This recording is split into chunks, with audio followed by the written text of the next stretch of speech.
So I know everybody this week's thinking what stocks are going to do well now with the conflict escalating in the Middle East. We saw what happened yesterday, right, with their supreme leader. What stocks are going to do well, right? Let's cover that. Let's dive right into it, guys. Let's not waste any time. Hit the like button. Make sure to subscribe. Of course, take a sip of your coffee. Cheers. I appreciate you all for tuning in as always. And let's just get right into it. And the obvious sector, right? The obvious group of stocks that are going to do well, and not everything is going to just go up, right? Keep that in mind. Not all these stocks are just going to go vertical tomorrow. It's not guaranteed. But what stocks, what sector that you got to watch?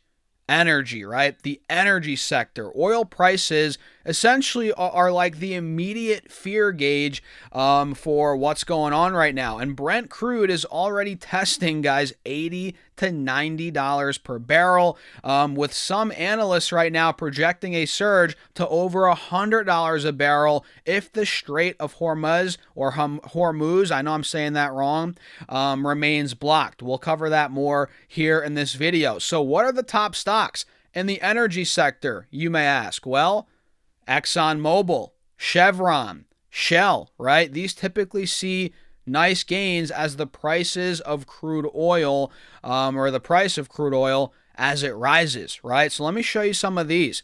ExxonMobil, ticker symbol XOM, and you might be like, Stas, wait, it's already gone up a lot. It's up from $105 back in August to now $150 a share. It's up year to date from $120 pretty much to $150. But guys, it could go higher with what's going on here, with crude oil prices going up, with what's going on, which we'll get into more in a second. ExxonMobil, the chart looks very good. You can see we hit $156 about 2-3 weeks ago, got the drawdown. We consolidated for a good couple days right above the 180 SMA, or more like a week, honestly. And now as of Friday, we're starting to break out, up around 2.75% Friday on ExxonMobil, and something's telling me this is going to gap up come Monday, tomorrow, and I think we're going to be testing, probably breaking out that 156 to 7 high, and I think we're going even higher from there, right? In the short term, as things are escalating, and this is projected to last, or anticipated to last. That's what we're hearing, right? That could change, but about 2-3 weeks, this conflict over in the Middle East, which, guys, come on. Are we going to believe that?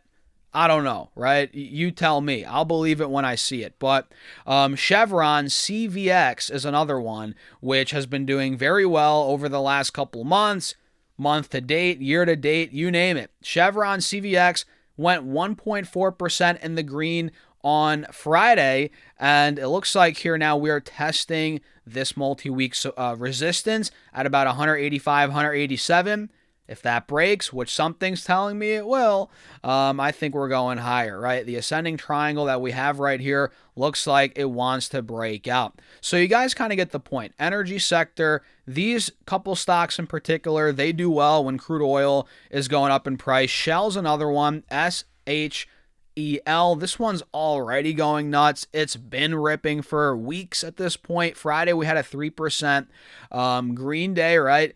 I think that could continue. That momentum after months and months of consolidation could continue on Shell. But you guys got to realize, please, we're going to get a drawdown on these stocks. Whether it's in a week from now, in 2 weeks, I don't know exactly when, but they are going to get overbought at some point, and you got to keep that in mind. So energy, number one, no doubt, right? Especially as we're seeing analysts saying crude oil could get up to Brent crude over 100 a barrel if the Strait of Hormuz remains blocked, which we'll see how long that lasts. And if you're looking at infrastructure and services, that's another area to look at.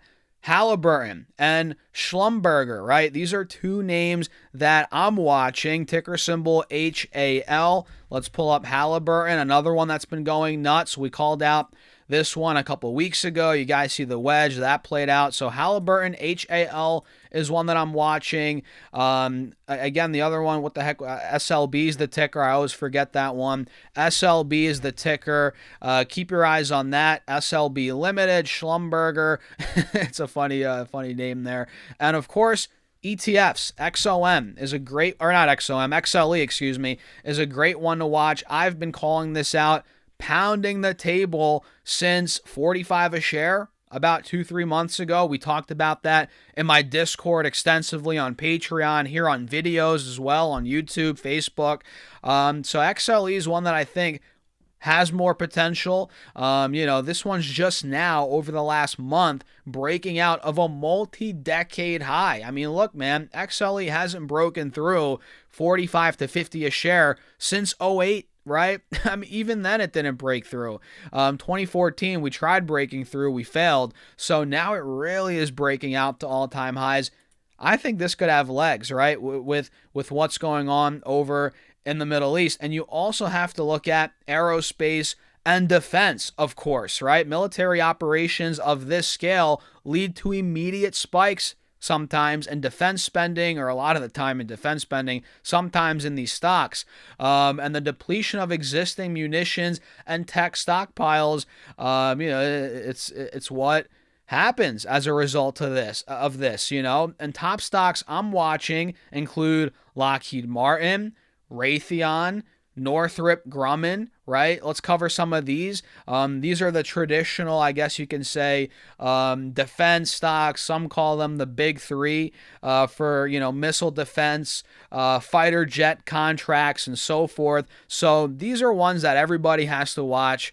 LMT is the ticker for Lockheed. Let's pull it up. LMT. These are all these stocks are priced beautifully, or to perfection, whatever you want to call it, but there could be more upside. I'm telling you guys, with everything going on here. RTX, right? Raytheon. Let's pull it up if I can get the right ticker here. RTX. This is one that saw a decent drawdown earlier in the week last week. Then we started spiking Thursday, Friday. Friday we had a 2.5% green day. So Raytheon is going to be one that I'm definitely watching. Northrop Grumman, NOC is the ticker. Let's pull it up. This looks great as well. Kratos Defense is one that a lot of the big names, the super investors were in. I think a lot of them took profits. Now Kratos Defense is down a good chunk from highs, about 35%. So chart-wise, this one looks interesting. I think Cathie Wood just bought more last week, so maybe that's a reason for us to stay away. I don't know, right? The reverse Cathie Wood effect. But Kratos Defense, KTOS is one that I'm watching. It looks pretty interesting here. Of course, Palantir, Tech Defense, in terms of, their kind of AI battle-driven, analytics, their software. But then again, I mentioned that in my video yesterday. That one's caught in between two narratives now. You have on the one side defense, AI. It's used in times like these with what's going on in the Middle East. It could be well, or it could do well because of that narrative. But on the flip side, you have software dying, right? AI is taking software out, even though Palantir uses AI heavily in their software, part of their product. It's one that could go either way, but I feel like we might get the spike. I think we're leaning more towards a pop in the short term, at least for Palantir and that name, because of its it's AI, driven defense analytics, kind of that angle, right? So another one is the shipping and logistics side of things, the bottleneck that we're seeing right now, as the Strait of Hormuz handles roughly 20% of the world's oil. And I know I'm butchering that name. Bear with me, guys. Bear with me. Cut me some slack, man. Come on. A blockade forces ships to take longer and more expensive routes. Think about that, right? And some top stocks that I'm watching are Maersk, right? And Hapag-Lloyd. I know I'm butchering those. These may actually see pretty good rises in their stock prices as overall war risk surges, surcharges, and freight rates skyrocket. Even if volume decreases, right? These rates are going to go up. And insurance is going to go up, guys. That's a critical thing to keep an eye on too. The risk note here. Insurance costs for these vessels are reportedly jumping already by 50 to 60% overnight, which will hit the margins of smaller logistics players. So that's something to note if you're investing in, these oil tankers, these vessels, right? I mean, I'm not, but if you are, keep that on the list, right? And again, this bottleneck is critical in terms of energy. The prices of crude going up like crazy right now, and that's what's going to be worth watching for the prices to go down. When will this bottleneck kind of open back up? That obviously has to do with the blockade going on right now. Sectors at risk, obviously we have airlines. Travel might go down in that region, over that region. Obviously, that makes sense. So I'm keeping an eye on, UAL, AAL, all these different airlines. They might not do well in the short term. Not guaranteed, though. A lot of that could be priced in already. And, of course, safe haven assets. Everybody's been watching safe haven assets. Gold, silver, metals, you name it. Those are going to be under the microscope this week. They're probably going to do well. Silver, gold. I mean, silver already went up to over 94 a barrel or an ounce last Friday. So that I think will continue. Gold as well. Obviously, oil will be ripping, no doubt about it. And we'll do another video maybe tonight going over the futures. Things are going to get interesting in the futures market tonight, guys. And a little bit more about the Strait of Hormuz here, guys. It's critical to understand the impact here. Geographically, it is a narrow waterway that connects the Persian Gulf to the west with the Gulf of Oman and the Arabian Sea to the east, right? It is the only sea passage from the Persian Gulf to the open ocean, right? And it separates location-wise the north from Oman, right? And the United Arab Emirates, and at its narrowest point, it is only 21 miles wide. So we're talking it's pretty narrow at its narrowest point. And when it comes to shipping lanes, because the water is shallow and crowded, ships must stay within two traffic lanes, and each lane is only 2 miles wide, separated by a 2-mile buffer zone, right? And this makes large tankers incredibly easy targets for land-based missiles or naval mines, right? And why is it a choke point? Well, the term choke point is quite literal here, right? The bottleneck. If this small stretch of water is blocked, the flow of energy to the rest of the world stops, right? And this is big. This is key in terms of understanding oil, the energy markets right now, guys, right? And let me pull up crude, the chart, while I am talking about this so you guys can kind of see how it's been slowly breaking out the last couple of days, last couple of weeks. So oil volume, roughly 20 to 21 million barrels of oil pass through it every day, about 20% of the world's total petroleum consumption. Think about that. And natural gas, looking at natural gas, about 20% of global liquefied natural gas, primarily from Qatar, transits the Strait, right? And there's no real alternatives.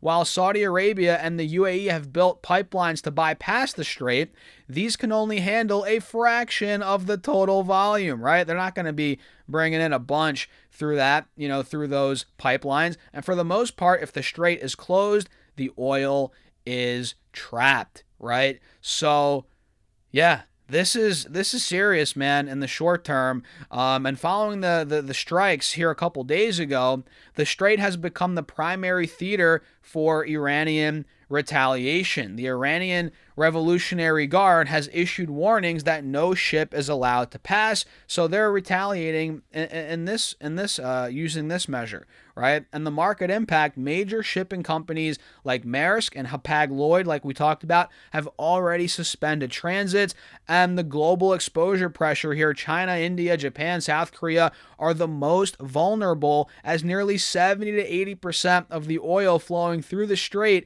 is destined for Asian markets. So this is a very interesting time geopolitically. The war around oil is nuts. This is clearly, I don't know if it's the direct goal. It might not be the direct goal of this, but it's indirectly kind of screwing over China, right? Asia, Japan, South Korea. A lot of them are our allies, except for, I got, China, direct competitor. We're kind of screwing over China there. China's pissed. Who knows what they're gonna do? But man, it's gonna be something worth watching these next couple of days. What's gonna happen in the Strait there? A lot of this oil is destined for Asian markets. They're getting screwed right now. Get your popcorn, guys. Get your popcorn. And I've said this before. I'll say it again. I am by no means a geopolitical expert here. I'm tracking this. I'm learning a bunch in real time with you guys.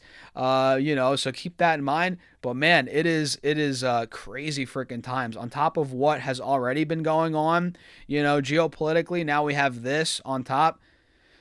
Man, it's. Get ready. Get your popcorn ready. Watch all these stocks that we mentioned, guys. Again, energy stocks, aerospace and defense. Keep your eyes on those airlines for potential downside. Keep your eyes on those, shipping companies, the carriers, right? A lot's going on, a lot of moving parts.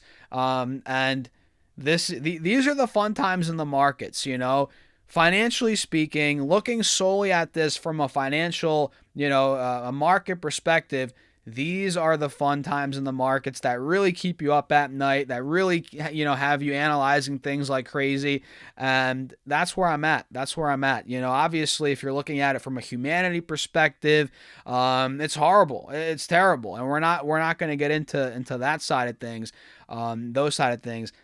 It's not ideal, but it's the impact on the energy markets, studying what's going on now. It's fascinating. You know what I mean? So, yeah, crazy times, guys. So what do you think? Let me know in the comments. Feel free to hit the like button, subscribe, join the Patreon if you want to keep up with my portfolio updates, my private Discord where we're talking stocks, my portfolio moves, option strategies, everything. That's linked down below, pinned in the comments, or go to stocksurfs.com/Patreon. I'll see you guys in there. And with that being said, cheers. Have a great rest of your day.